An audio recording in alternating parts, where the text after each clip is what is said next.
All right. Hello, kind family, and welcome to another episode of the Boob. We are so excited to be here with you tonight. Be sure to start commenting with your questions so that we can answer those. Share this, comment, like, however you want to do for a chance to win our Twist breastfeeding gift set at the end. We will give that away at the end, so be sure to engage with the live to be entered to win. As always, we have me, Erin. Our IBCLC Dominique is with us, and today we have a special guest. We are so excited to have Rue, also known as the Boob Boss, joining us today. Yeah. Rue, do you want to kind of introduce yourself a little bit? I'll let you tell everybody about yourself. Thank you. Thanks, Erin. Mhm. Hi, kind family. I'm Rukosa, the Boob Boss. And I have a private lactation clinic. It's a lactation and parenting wellness clinic. I am obsessed with all things bumps, boobs, and babies. I am here for it, and I'm super excited to be here today. I am a nurse practitioner and BCL.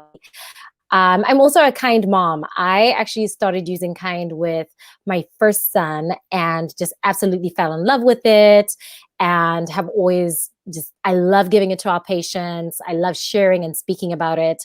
I only endorse and support products that I believe in. Cool. Well, we love hearing that, of course, and we are so excited to have you with us tonight. As always, I just wanted to remind everybody about our free starter pack offer. So you can always get a free starter pack from us that's going to come with everything that you need to try the kind system. So it's going to come with the adapters that you need to hook to your flange. This is a Medela flange, which hooks with our standard adapter. You also get a wide mouth adapter in the box. And if you have a different pump, we've got 14 different adapters that connect to most pumps. So our team can help you find the adapter that you need if you just shoot us a message. You're going to get the bottle holder and a nipple for direct feeding after you pump. So the benefit of the Twist system is that you're not having any transfer, your direct pump to storage to direct feeding. So be sure and click the link there that's going across the screen. We'll get it into the comments for you for your free starter pack. And let's jump right into our questions so that we can have as much time with Dominique and Rue to get these questions answered. So the very first question is how to do pace feeding with the kind system. So I'll start just with introducing the kind system and letting you know the kind system is like any other bottle when it comes to pace feeding. And then I will let Rue, if you want to dive in there and talk a little bit about what pace feeding is and why it's so important. Great. So we do pace feeding, especially if you've got a mom who's trying to do both breastfeeding and bottle feeding. And basically what we want to do is we want to control the flow, the milk flow that's going to the baby. Because if we make it go too fast, especially with all that gravity and the milk is, baby is chugging and the milk is coming really fast, it's going to make it really difficult for baby to transition between breast and bottle, or for some moms that have to give baby a bottle while we're waiting for milk supply to come in, if you've got nipple trauma, for whatever reason that you're giving baby a bottle, but you still intend on breastfeeding, pace feeding really allows us to slow the flow of the milk down to allow the baby then to transition easily or a little better back to the breast. And basically what you want to do is you want to keep that baby up a little bit more more vertical, and you want to keep the bottle more horizontal. A lot of people freak out sometimes. They're like, well, but there's an air bubble in there. What am I doing? Is that okay? It is okay. You just want to make sure that there is no air at the end of the nipple, which you can achieve with the kind system. So it's just really important. It's a great feeding method. I think everybody who's feeding a baby with a bottle needs to make sure that they are mimicking that pace feeding, and you're allowing baby to really come to the bottle and also do some work to get the milk out of the bottle, as opposed to just pouring milk into them. Yes, agreed. And to what Rue had said there, yes, with the active latch nipple, or really any nipple, if you're using a different nipple, when you're holding that bottle horizontal, the milk should be, flowing in there. So you're not going to get any air for baby to suck on. You can think of it kind of like if you're sucking on a straw, as long as your straw is in liquid, you're not ingesting any air. So same kind of thing if you're worried about gas bubbles. And we do get questions about our bottle being anti-colic or gas friendly. Because the pouch collapses as you feed, then you get those benefits. It's kind of like a vacuum on its own. And I also noticed somebody said in the comments, and I wanted to make sure we brought this up and highlighted this, that you can use Twist with formula. too. So if you're supplementing, if you're a formula feeding mom, that can go in the pouches too. And like Rue said, pace feeding would be beneficial no matter how you're feeding your baby, just keeps them on the right track. Did you have anything to add about pace feeding, Dominique?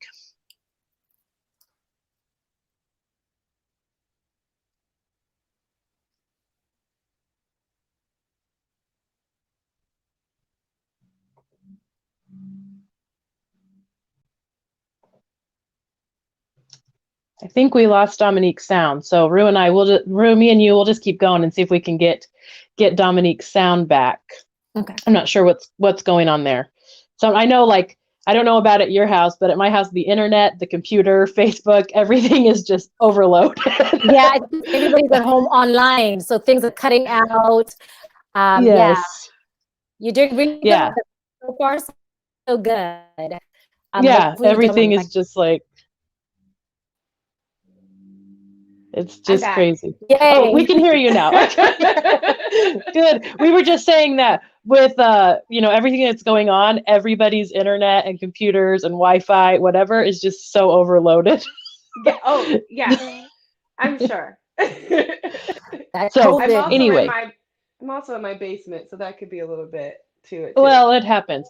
Okay, this next question is from Caitlin. I hope that I'm not butchering that. Sometimes it's hard to spelling. Caitlin, can having a hysterectomy affect your milk supply? I had to have one due to C-section complications, and I can't seem to get my milk supply to increase. I'm only producing 2 ounces combined, and my baby never seems to get full. So the good thing is that you don't need a uterus to make breast milk. So if you did have to have a hysterectomy, then that's totally fine. Breast milk production is triggered by the removal of the placenta, which then tells your prolactin hormones to increase. So as long as they remove the placenta, which they clearly did because they even took out your uterus too, you should have no problems with milk production.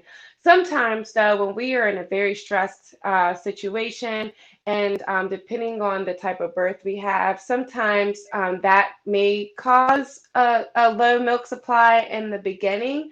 So there could be a little bit of that going on as well. I'll let Rue chime in on her thoughts, but I always, if there's a situation like this, I always encourage mom to pump after nursing and I know some lactation consultants are only seeing people in person via emergency, but maybe you can reach out to a local IBCLC and see if this constitutes something that you can be seen in person for safely. Yeah, definitely. Congratulations. And you're making 2 ounces, like you are making milk. And just to echo what Dominique just said, I believe any boob that can make milk can make a little bit more milk. So now we just need to kind of figure that out. After having a hysterectomy, which was likely happened as a result of emergency situation, how you need to think about it is your body, once the baby is out and your body's like, okay, I made this baby, the baby's out, your body is like, I don't need milk. Milk is for the baby, not for me. So your body really has to take the time to heal. And in doing that, one of the things that it's just not going to focus on is making milk. So what we really need to do, and what I need you to do, is do everything you can during COVID and just had a baby and had a hysterectomy to try not to stress. And it just sounds crazy when we say that. But whatever we can do to make sure you're staying hydrated, that you're eating, and you're trying as much help as you can get, not knowing what the family situation is like right now when we don't have as many visitors. But if you can allow your body to heal, it will then go back into thinking, okay, maybe I'll do this whole milk thing. And then making sure that you are eating a healthy diet. There's some great supplements out there that you can be taking to try and see if we can increase your milk supply. Like Dominique said, if you can get a lactation consultant to work with you, they are doing virtual consults. We're doing free consults if you don't have insurance, if you're underinsured. Just definitely make sure that you do talk to somebody so we can get your milk up. After you're done breastfeeding, make sure you pump for about 15-20 minutes after breastfeeding to again further stimulate your breast milk. And don't breastfeed for too long. If we know that your milk supply is low, just let baby breastfeed for about 10 minutes on one side, 10 minutes on the other side, and then use the pump to really stimulate your milk production. And good luck. You're making milk. It's going to be all right.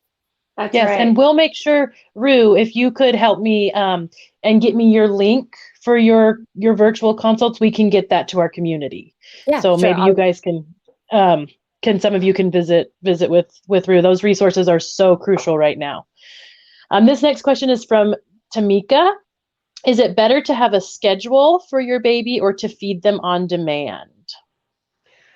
I say it depends on the situation, right? So if you have like a sick baby that's like in the NICU, you really want that schedule because they don't know, especially if they're early, to do that responsive feeding just yet. But if it's a full-term healthy baby, then I usually say feed on demand. Let that baby tell you when they're hungry. The only time you need to intervene is if that baby's going way too long between feeds, so longer than 3 to 4 hours, wake that baby up. But full-term healthy baby, I feel like is capable to nurse on demand.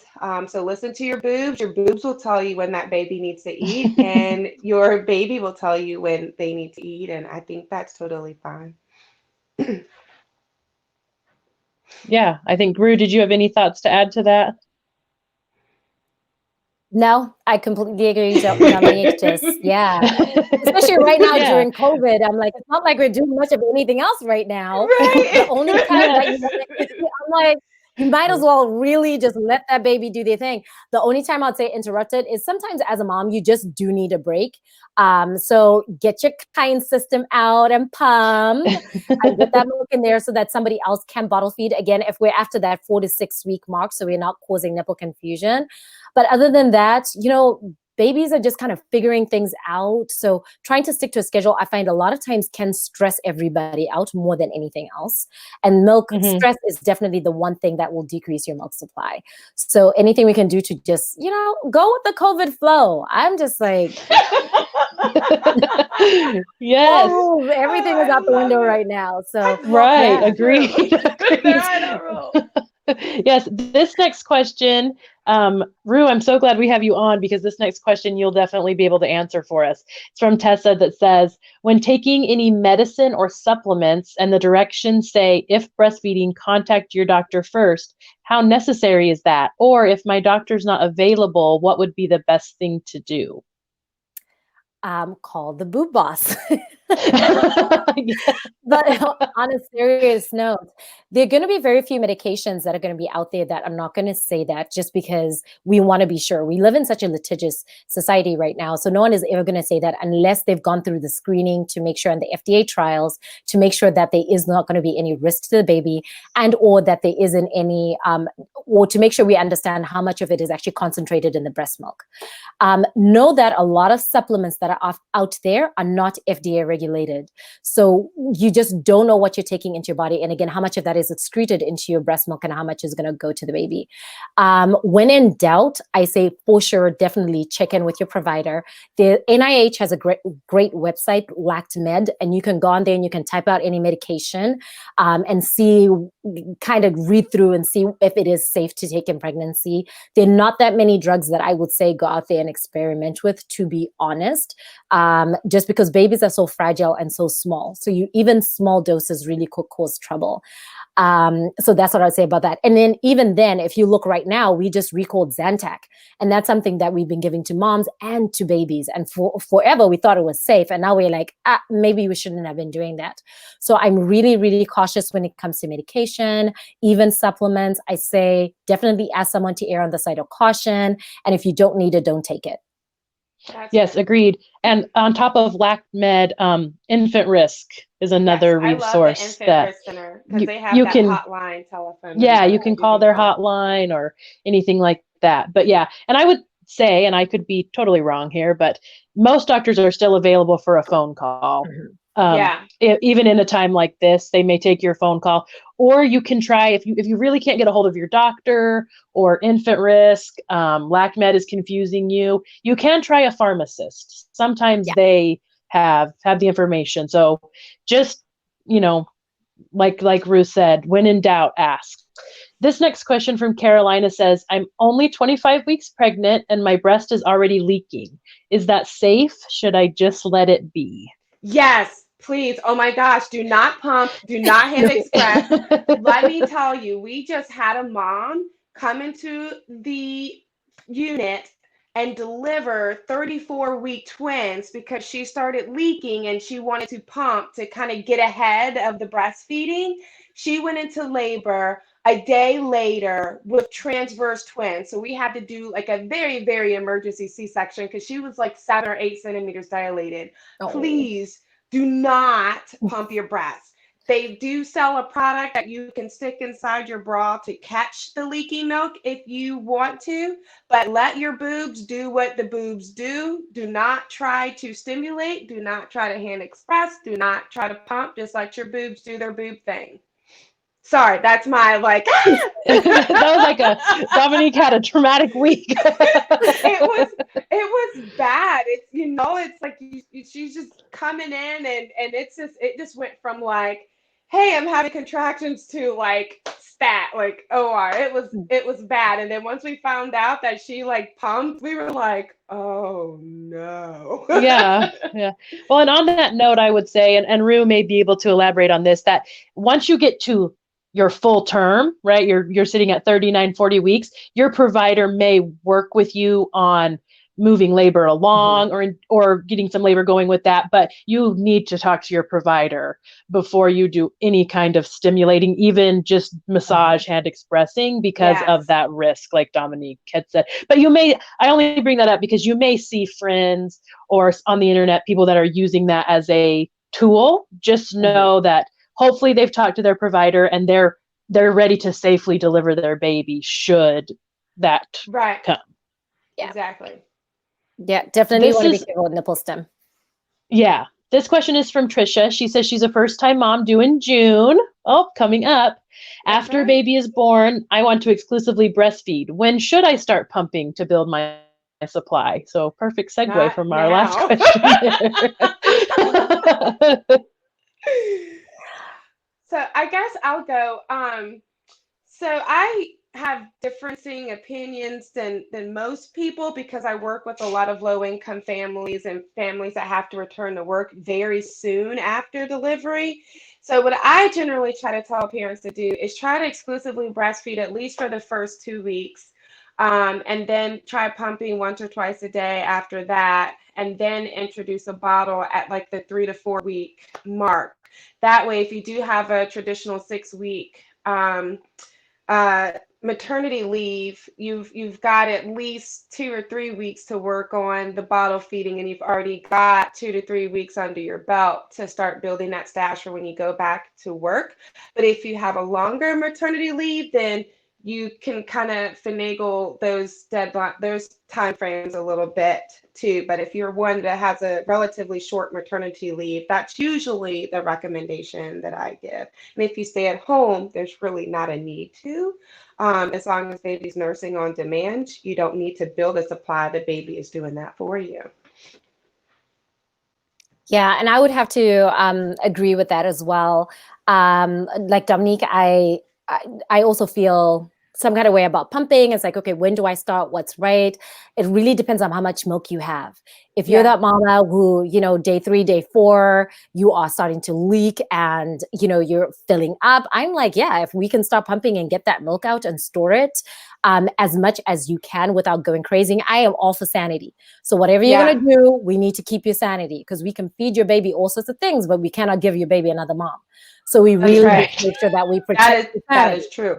Yes. That's right. So, and when it comes to the bottle, even with I want you to wait for as long as you possibly can to introduce the bottle, bearing in mind factors like going back to work, sickness right now with everything that is going on. So those are the things that we need to take into consideration. Ideally, 4 to 6 weeks is what we want to do to wait to introduce the bottle. But let's say you guys are a week in and it is 2 o'clock in the morning and you're about to pull your hair out, mom, give the baby a bottle. It's going to be okay. One bottle did not break the baby. So in order for that to actually happen, you may have needed to pump it sometime.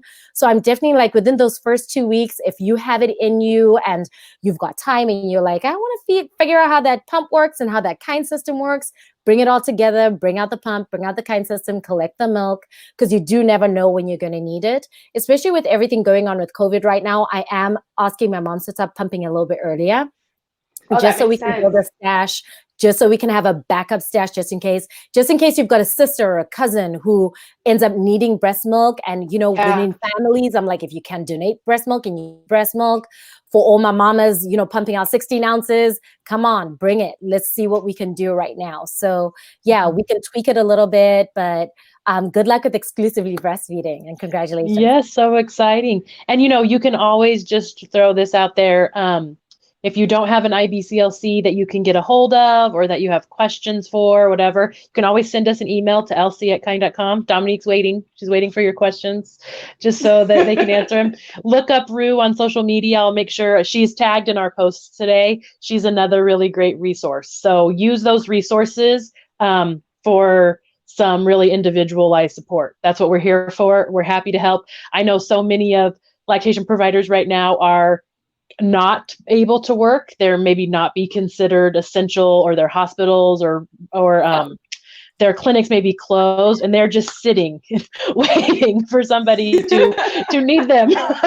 So don't be afraid to reach out for help. If you can't remember lc@kind.com, you can't remember the other information we've shared, send us a message. We'll give it to you. That's what we're here for. Do not hesitate to ask for help. If I could give you one piece of breastfeeding advice to last your whole journey, it would be ask for help. That's right. It will be in your benefit. This question is from Kat. Best way to teach or your baby into not biting?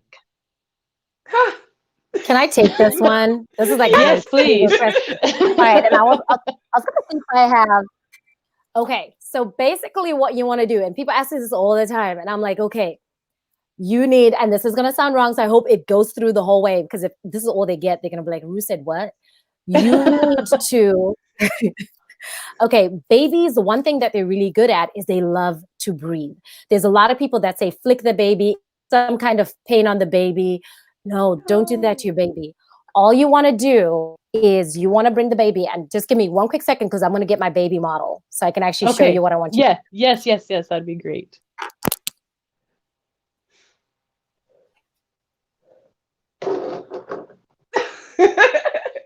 Gotta have those babies. Baby. That's right. This is how much I am passionate about this whole biting thing, because I breastfed my kids till they were 3.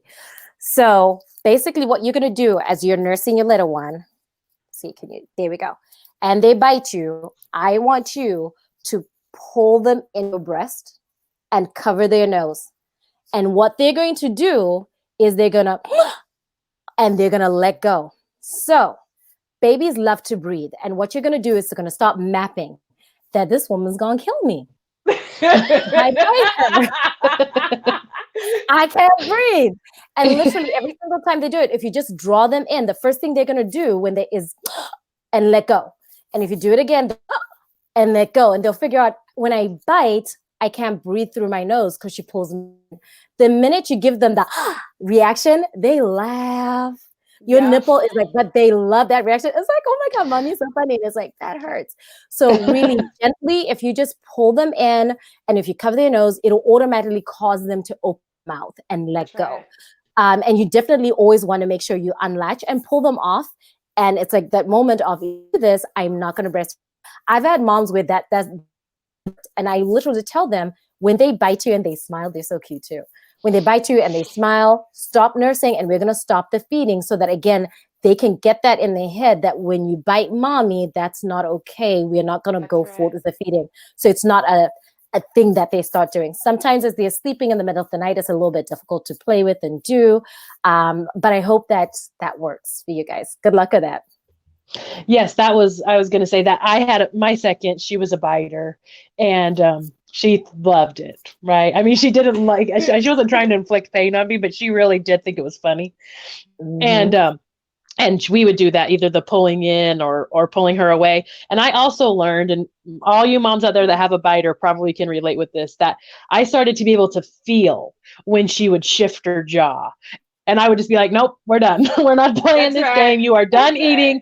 Because a baby that's actively latched and sucking, they can't bite. You cannot latch and suck and bite at the same time.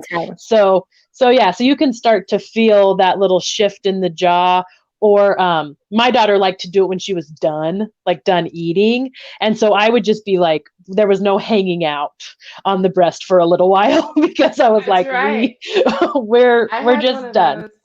Yeah. Yep. And it hurts. The first time they get you, it's like, it's so hard not to react. We say don't react, but it's like, you're so like That's caught off right. guard. It's But visceral. It's like, ugh. yeah, the first I time when know my it daughter did hurts. it, I like told my husband, I was like, you have to take her. Like, you have to take her right now because that hurt so bad. That's right. Anyway, this question is from Selena. Will previous nipple piercings, she said she has had them for 5 years, but she's taken them out once a month or once I was a month. So I'm guessing once she got pregnant, she took them out. Will that affect breastfeeding or pumping? No, but it will make it interesting because now you have extra holes. Yes. I just had a mom with nipple piercings that I was just working with, and literally the milk just dripped out of the holes. So it was Uh-huh. just continuous flow from the holes. And it'll be a Yeah. lot more challenging if you have a really robust milk supply. Uh-oh. So definitely paying attention to that and what your supply is doing. Make sure you kiss, because that will cause, a lot of times baby will gulp, choke, and trying to manage that. But it shouldn't affect your ability to breastfeed and or pump. It's just gonna flow. It's gonna flow out the holes. Yeah. Right. Just something to be Got aware extra of. holes. Yeah. And the only other thing I'll add to that is if you do decide to keep your piercings in, remove them to feed. Yes. Yeah. Um, And pumping too. and pumping, yes. This is another question. What is the best way to prevent a milk blister or a milk bleb? Suffering from a deep one right now. Deep latching and really good positioning. Usually, if you have a nipple bleb, it's usually because the baby's not latched on as deep as they should be. So next time you go to nurse baby, make sure that the mouth is opened up nice and wide. Try to get as much areola in the mouth as possible, and possibly an asymmetric latch, and that's where you see more areola at the top than at the bottom. Make sure baby's tongue is down and out and not humped in the back. A good way to get this kind of positioning, I think, if you're really busty, football position's really good. If you've got teeny TTs or kind of medium size, then you can do the laid back position. That way it gets that tongue out of the way and gravity helps to put them deep on the breast. Any suggestions, Rue? No, that's it. It's all right. Yeah. It's friction, a blister, just like you do on your foot. If your shoe is too tight, if it's just rubbing you in the wrong way, that wear and tear in that one spot, and you come up with a blister, that basically is what a milk blib is. Just take your time with it and let it will eventually resolve. But if you can keep getting that good latch over and over again, it will make it a lot easier, prevent them from coming again. Yes. Yes, and be careful. If you're wearing like a breast pad or your bra or whatever, sometimes it can be like sticky if your nipple is wet. So letting your Yeah. nipple air dry, so you're not like reopening that blister every time you pull your Yeah. breast pad. Or you can use a nipple cream, whatever you like. There's a Moist million different healing ones. is Yeah. good. Yeah, so those are some good things. Okay, I think we have time for one more question, and then we will draw our winner. So Emma will pop us up one more question here, and then we will draw our winner. Let's see, maybe I'll find one on here. Here we go. This is from Elizabeth. Oh, this is a good one, especially for what's going on right now. I've been really stressed and depressed lately, and my milk supply has dropped tremendously. I've upped my water intake, started pumping every hour, even power pumping, but still nothing.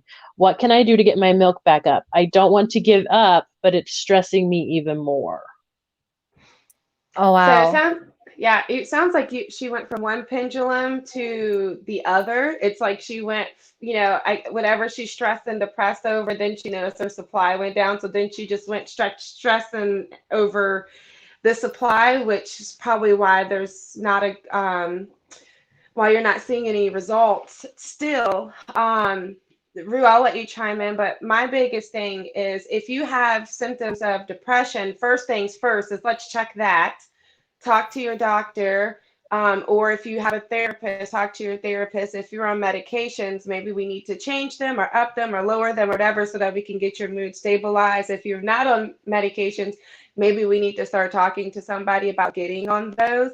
And then you can look up LacMed or infant risk to see if it's safe for breastfeeding. And then once we get you in a good mental space, then continue nursing on demand and then pump after feeds, like we discussed earlier, to kind of get your supply up. Really pumping every hour on the hour doesn't really do anything but just stress you out even more, because breasts need refill time too. And if you're constantly on them, you're not going to get the results that you need because they're already emptied.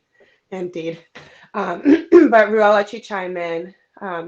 Yeah.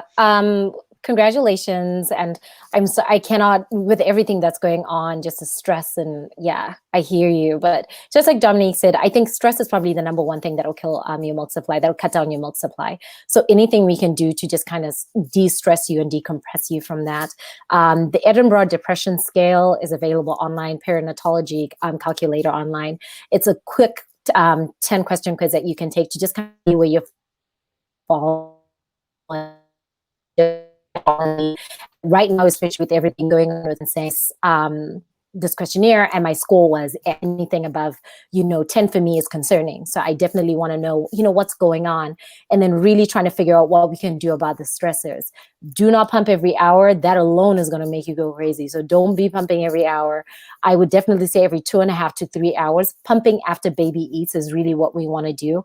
Again, if we can cut down, if your supply is looking like it's a bit on the lower end, cutting down the amount of time that you're breastfeeding, and then really going for that pump so we can stimulate your breasts really well after every single time you pump.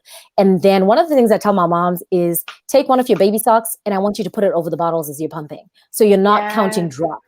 And then I just need you to listen to whatever your jam is, just kind of sit on back, get your big glass of water and just try and relax. There are a bunch of good supplements that are out there that you can try. There's Mother's Milky's lactation cookies. Absolutely love those as well, but they're delicious. So just be warned. I used to eat them by the batch. They're so good. So Liquid Gold by Legendary Milk is also really good. So stuff that you can do to just really boost your supply. But the first thing I've got to say is we got to take care of you, because we know if we take care of you, mama, you're going to take care of that baby. So we can get it back. We just need a little bit of time, and to give yourself patience and grace. You'll be all right. Yes. Those are really, really awesome advice. The only thing I want to add to that is that if you are worried, if you're feeling like your mental health may not be in a place it is, and you don't have a provider you're comfortable with, you can't get a hold of your provider, you just need somewhere to start, Postpartum Support International has a hotline that you can call, and you can talk to a licensed therapist on that line. It's confidential. It's they use a HIPAA safe phone number. I don't know. I couldn't get that out, but your information will be safe. It's not like a recorded line or anything like that. And it's free. You can talk to them anytime. They can answer questions. You can just talk to them. They can answer questions. They can refer you to a provider in your area. So just aware that's a really great virtual resource. Or like we have mentioned Rue many times, she's got some virtual stuff going on right now. You can email Dominique at lc@kind.com. One way or another, we'll get you connected to the people that you need to be connected at. Well, I want to give a huge thank you to Rue for joining us tonight. It has been amazing having you on. The conversation has been great, and it always ends too soon. That's right. Just one more reminder about the free starter pack, that you can order that anytime from us, and we'll get that right out to you. Just want to add in that we're here for you through all that's going on. Kind Community is still going. We're still taking orders. We're not going anywhere. So if you need us, you can find us one way or another between Kind Community or emailing Dominique or on our social profiles. Our winner of our gift set tonight is Trisha Marie. That's the Facebook name. So Trisha, send us an email to support@kind.com, and we will get your shipping information and get your gift set sent right out to you. And I think she says she's the one that's due in June. So hopefully that will get you off on Oh, yeah. on the right foot. So thank you, Dominique, and thank you, Rue, for being with me tonight. Thank you, kind No family. problem. And we'll see you in a couple of weeks. That's right. Bye, guys. Bye. Bye.